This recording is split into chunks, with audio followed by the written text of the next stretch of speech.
दोस्तों, आज हम प्लासी के युद्ध के बारे में जानेंगे। जैसे कि आप जानते हैं कि 1707 में औरंगजेब की डेथ हो जाती है। तब उसके बाद भी मुगल शासक सत्ता संभालने आते हैं। वो शासक ज्यादा कैपेबल नहीं होते। औरंगजेब की मौत के बाद मुगल शासकों का यूं कहें कि मुगल काल के पतन का दौर शुरू हो जाता है। इस क्रम में मुगलों के द्वारा जो जो क्षेत्र जीत लिए गए थे, उनमें से ज्यादातर क्षेत्र अपने आप को स्वतंत्र करने के प्रयास में जुट गए थे। इन एरियाज में से मेन बंगाल का एरिया था और ये काफी हद तक इन प्रयासों से सफल हो गया था। उस समय बंगाल का एरिया सिर्फ आज के भारत के बंगाल के एरिया जितना नहीं था, बल्कि उड़ीसा, बिहार और आज का बांग्लादेश, इन सब को मिलाकर बंगाल कहा जाता था। इस बंगाल के एरिया में बहुत सारी इंडस्ट्रीज, टेक्सटाइल प्रोडक्शन और कॉटन उत्पादन भी किया जाता था। 1717 में उस समय शासन कर रहे मुगल शासक फारूक सियार ने अंग्रेजी ईस्ट इंडिया कंपनी को पूरे बंगाल क्षेत्र में 3000 रुपए एनुअल टैक्स की फीस के बदले फ्री ट्रेड करने के लिए अनुमति दे दी थी।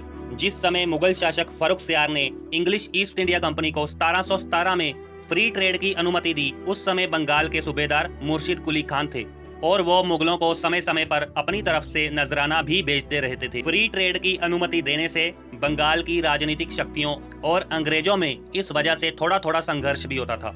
मुर्शिद कुली खान के बाद सुजाउद्दीन 1727 से 1739 तक सूबेदार के पद पर रहते हैं और उनके बाद सरफराज 1739 से 1740 तक सूबेदार के पद पर रहते हैं। सरफराज के समय पर एक घटना होती है जो बंगाल की राजनीति को बदल देती है।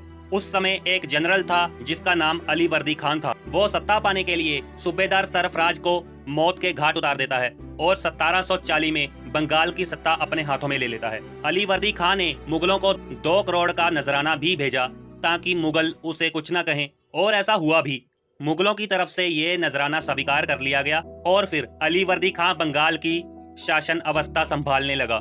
अली वर्दी खान बंगाल की सत्ता पर 1740 से लेकर 1756 तक रहता है और अपने इस काल में वह बंगाल को एक अलग क्षेत्र यानी कि मुगलों से आजाद क्षेत्र बनाने का प्रयास करता है। इस क्रम में वह अपने काल में जो सबसे पहली बार 2 करोड़ का नजराना उसने मुगलों को भेजा था, उसके बाद उसने कभी भी मुगलों को नजराना नहीं भेजा, क्योंकि इंग्लिश ईस्ट इंडिया कंपनी को भी बंगाल में मुगलों की तरफ से मुफ्त ट्रेड करने की अनुमति मिली थी, तो वो भी अपने व्यापार का विस्तार बंगाल में बढ़ चढ़कर कर रहे थे।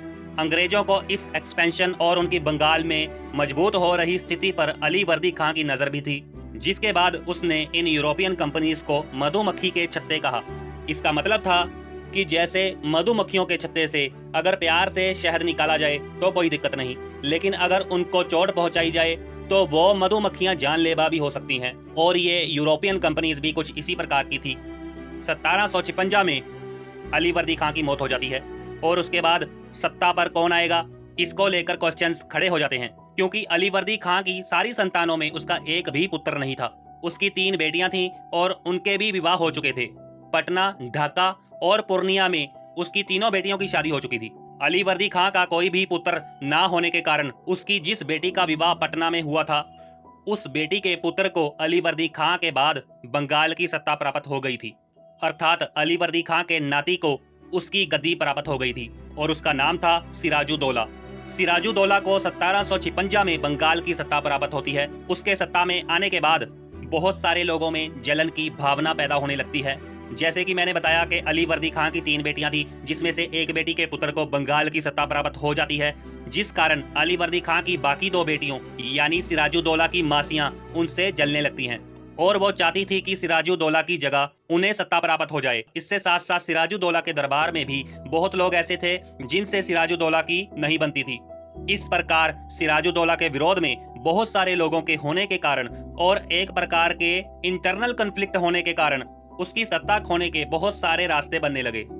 दोस्तों, अंग्रेजों ने भी इस बंगाल की सत्ता के लिए इंटरनल स्ट्राइफ को जान लिया था और वो भी इस इंटरनल कन्फ्लिक्ट से अपना फायदा करना चाहते थे, और यही अंग्रेजों की प्रमुख नीतियों में से एक थी, जिस कारण उन्होंने सिर्फ बंगाल ही नहीं लगभग पूर्ण भारत पर अपना कब्जा कर लिया था। सिराजुद्दौला के समय यूरोपियन कंपनियां जोरों शोरों से अपना विस्तार बंगाल में कर रही थी। इनमें जो मेजर कंपनियां थी वो थी इंग्लिश और फ्रेंच, और जैसे कि आप जानते हैं कि अंग्रेजी और फ्रेंच कंपनियां अलग अलग एरियाज में अपने अपने किलों का भी निर्माण कर रही हैं। इस क्रम में ये कंपनियां अपनी अपनी किलाबंदी का कार्य शुरू कर देती हैं और इस ऑर्डर को सिराजुद्दौला के किलाबंदी के बंद करने के ऑर्डर को फ्रेंच कंपनियां तो मान लेती हैं, परंतु अंग्रेजी कंपनी इस आदेश को ठुकरा देती है और अपने इस किलाबंदी के कार्य को बंद नहीं करती। जिस किलाबंदी का कार्य अंग्रेजी कंपनी कर रही थी उसका नाम फोर्ट विलियम था, जिसका कार्य कलकत्ता में चल रहा था। इंग्लिश कंपनी के सिराजुद्दौला के इस आदेश को ना मानने के कारण 1756 में जिस साल सिराजुद्दौला को बंगाल की सत्ता प्राप्त होती है, उसी साल वो अंग्रेजों के इस फोर्ट विलियम पर अटैक कर देते हैं और इस अटैक में अंग्रेज हार जाते हैं। इस अटैक और अंग्रेजी कंपनी की हार की सूचना ब्रिटिश गवर्नर रॉबर्ट क्लाइव को प्राप्त हो जाती है और वो अपनी सेना बंगाल में मदद के लिए भेजते हैं। सिराजुद्दौला के अंग्रेजी कंपनी को हराने के बाद एक जनरल जिसका नाम जॉन ज़ेपानिया होलवेल था, उन्होंने अपनी एक बात दुनिया के सामने रखी। उन्होंने बताया कि सिराजुद्दौला ने अंग्रेजों के साथ बहुत गलत किया है। उन्होंने अपनी बात में बताया कि सिराजुद्दौला ने लगभग 146 अंग्रेजों को कमरे में बंद कर दिया था। इस छोटे से कमरे को सिराजुद्दौला ने अगली सुबह खुलवाया और दम घुटने की वजह से उस कमरे में केवल 23 अंग्रेज ही बच पाए और इन 23 जीवित लोगों में से एक जॉन ज़ेपानिया होलवेल भी थे। ये घटना 20 जून 1756 को घटित हुई थी। इस घटना को ब्लैक होल नाम से जाना जाता है। इसके साथ साथ इसको काल कोठरी की घटना कहकर भी संबोधित किया जाता है। इस घटना को सत्य मानने के ऊपर अलग अलग इतिहासकारों के अलग अलग मत हैं। कुछ इतिहासकार इस घटना को सत्य मानते हैं और कुछ इतिहासकार इस घटना को अंग्रेजों की सिराजुद्दौला के विरुद्ध एक नकली कहानी के रूप में मानते हैं। इस प्रकार दो बातें सामने निकल कर आती हैं, या तो सिराजुद्दौला ने सच में इस घटना को अंजाम दिया था और या अंग्रेजों ने इसके विरुद्ध में कोई झूठी कहानी बनाई है ताकि वो दुनिया के सामने गलत दिखा सकें। प्लासी के युद्ध के लिए इस घटना को एक प्रकार से इमीडिएट कॉज के रूप में देखा जाता है। जब सिराजुद्दौला ने अंग्रेजों को हराया था तो दोनों के बीच में अलीनगर की ट्रीटी होती है। अलीनगर कलकत्ता का पुराना नाम था और यह नाम सिराजुद्दौला ने दिया था। इस ट्रीटी में दोनों पक्षों ने यह निर्णय लिया था कि दोनों पक्ष एक दूसरे के काम में या फिर दोनों के इंटरनल मैटर में कोई दखलंदाजी नहीं करेंगे। लेकिन सिराजुद्दौला से हार और ब्लैक होल की घटना के बाद अंग्रेज सिराजुद्दौला से बदला और उनके क्षेत्र पर अपनी सत्ता स्थापित करने के लिए रास्ता खोजने लग गए थे। अंग्रेजों ने अलीनगर की ट्रीटी को नहीं माना। जैसे कि हमने पहले बात की कि सिराजुद्दौला को सत्ता प्राप्त करने से बहुत सारे लोगों में जलन पैदा हो गई थी, जिसमें उनकी दोनों मौसियां और उसके दरबारी भी शामिल थे। सिराजुद्दौला की इस इंटरनल कॉन्फ्लिक्ट को अंग्रेजों ने अपनी अपॉर्चुनिटी बना लिया था और अपनी डिप्लोमेसी का प्रयोग करते हुए सिराजुद्दौला के विरुद्ध लोगों को अपने साथ मिला लिया। अंग्रेजों और सिराजुद्दौला के विरुद्ध लोगों ने मिलकर सिराजुद्दौला के खिलाफ इंटरनल कॉन्स्पिरेसी रचा दी थी। अंत में अंग्रेजों और सिराजुद्दौला के बीच बंगाल में प्लासी नामक स्थान में प्लासी का युद्ध हुआ था। ये युद्ध 23 जून 1757 को हुआ था और जैसे कि सिराजुद्दौला के विरुद्ध बहुत सारे लोग थे जिन्होंने सिराजुद्दौला को धोखा देकर अंग्रेजों का साथ दिया था, इस कारण ये प्लासी का युद्ध थोड़े ही समय में समाप्त हो गया था। इस प्लासी के युद्ध में जिन लोगों ने सिराजुद्दौला को धोखा देकर अंग्रेजों का साथ दिया था उनके नाम है मीर जफर, सिराजुद्दौला का कमांडर था। घसीटी बेगम सिराजुद्दौला की मौसी थी। राय दुर्लभ सिराजुद्दौला का दीवान था।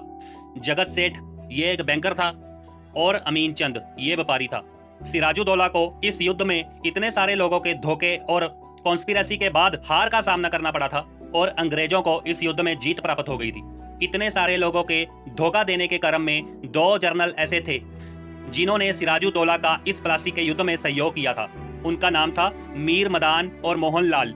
इस युद्ध में अंग्रेजों की जीत के बाद सिराजुद्दौला को जान से मार दिया जाता है और अंग्रेज उसके सेनापति मीर जफर, जिसने सिराजुद्दौला को इस युद्ध में धोखा और अंग्रेजों का साथ दिया था, उसे अंग्रेज बंगाल का नवाब बना देते हैं। प्लासी के युद्ध में ब्रिटिश गवर्नर रॉबर्ट क्लाइव ने अंग्रेजी कंपनी की सेना को लीड किया था। इस प्रकार बंगाल की सत्ता का मोह और इंटरनल कॉन्फ्लिक्ट अंग्रेजों के लिए बहुत बड़ा अवसर साबित हो जाता है। उम्मीद है आपको ये वीडियो अच्छी लगी होगी और यूजफुल होगी आपके लिए। वीडियो देखने के लिए बहुत बहुत शुक्रिया दोस्तों। Please like, share and subscribe this channel. Thank you so much guys. God bless you all.